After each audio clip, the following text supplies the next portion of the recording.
আপনার কি যক্ষা হয়েছে ভাইয়া? টেনশনে কিছু নেই, নিয়মিত চিকিৎসায় যক্ষা ভালো হয়। আপনাকে দিয়ে হবে কি যক্ষার বিজ্ঞাপনের মডেল? মানে? মানে যক্ষার বিজ্ঞাপনের মডেল হিসেবে আপনাকে বেশ মানাবে। শুনুন, রুমে গিয়ে এক গ্লাস পানি খাবেন, তারপর আস্তে কাশবেন, আমাদের ডিস্টার্ব হচ্ছে।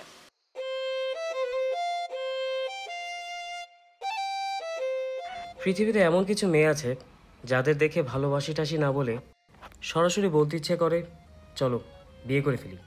সেদিন বিকেলে পাশের বাসার বারান্দায় দেখা মেয়েটির ঠিক তেমনই একটি মেয়ে। মানে প্রথম দেখায় সবাই যেখানে প্রেমে পড়ে, তুমি সেখানে বিয়ে করে ফেলার সিদ্ধান্ত নিয়ে নিলা?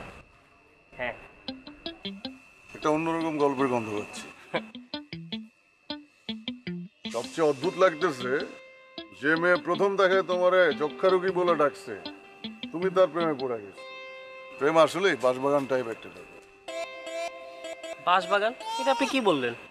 শোনো, একটা ছেলে আর একটা মেয়ে যখন প্রেমে পড়ে তখন তারা আসলে একটা বাঁশবাগানে প্রবেশ করে। তারা দুজন কিছুদিন বাঁশবাগানের সবুজের মধ্যে হাবুডুবু খায়, তারপরে অনিবার্যভাবে বাঁশ খায়। অধিকাংশ ক্ষেত্রে আছিলা বাঁশ। ভাই দেখেন, আপনার কথাবার্তার আগা মাথা আমি কিছুই বুঝতেছি না।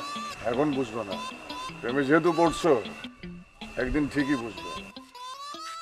আচ্ছা, তারপরে কি হলো? মেয়েটা কি তোমাদের পাশের ফ্ল্যাটের? না, ওটা ওর খালার বাসা, ওরা বেড়াতে এসছে।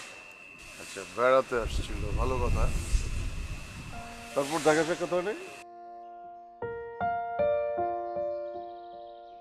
আপনি তাহলে সেই স্কলার যার প্রশংসা এত শুনেছি। আমার প্রশংসা শুনছেন? কার কাছে? মোর্শেদ মামার কাছে। কি রকম প্রশংসা? না, শুনেছি আপনি খুব ভদ্র ছেলে, ঢাকা ইউনিভার্সিটিতে ভর্তি পরীক্ষায় প্রথম হয়েছেন এবং প্রথম বর্ষে এবং দ্বিতীয় বর্ষের পুরো ডিপার্টমেন্টের মধ্যে প্রথম হয়েছেন, আরও অনেক কিছু। প্রশংসা শুনে ভেবেছি এমন কাউকে দেখব যার মতো আগে কখনো কেউ কাউকে দেখেনি। তুমি যেরকম ভেবেছিলে আমি কি একটু সেরকম নই? আমি যেমন ছেলে ভেবেছিলাম তেমন ছেলে বারান্দায় বসে সিগারেট খেয়ে কাশে না। শুনেছি মোর্শেদ মামা আপনার খুব ভালো বন্ধু, সেক্ষেত্রে তো আপনিও আমার মামা হন, তাই না? হ্যাঁ, বলতে পারো। তো আমি কি আপনাকে মামা বলে ডাকবো নাকি স্যার বলে ডাকবো? তুমি চাইলে আমাকে মামা বলে ডাকতে পারো, কিন্তু আমি তোমাকে খালামা বলে ডাকতে পারবো না। আচ্ছা, আমি যদি আপনাকে যক্ষা রোগী বলে ডাকি? কোনো সমস্যা নেই ডাকলে। তাই তো, আসলে ছাত্রী স্যারকে যে কোনো নামেই ডাকতে পারে।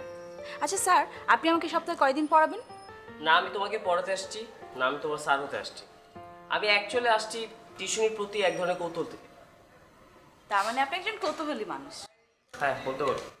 তো আপনার কৌতূহল মেটানোর জন্য কি কি করেন স্যার? আমাকে যাইতে হবে এখন।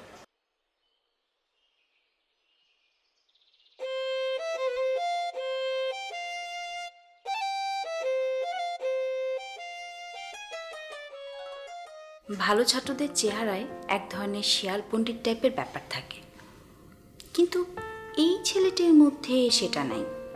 এলোমেলো চুল, মায়ামায়া চোখ, সব কিছু কেমন সেটা অন্যরকম। যা, আমি সব কি ভাবছি।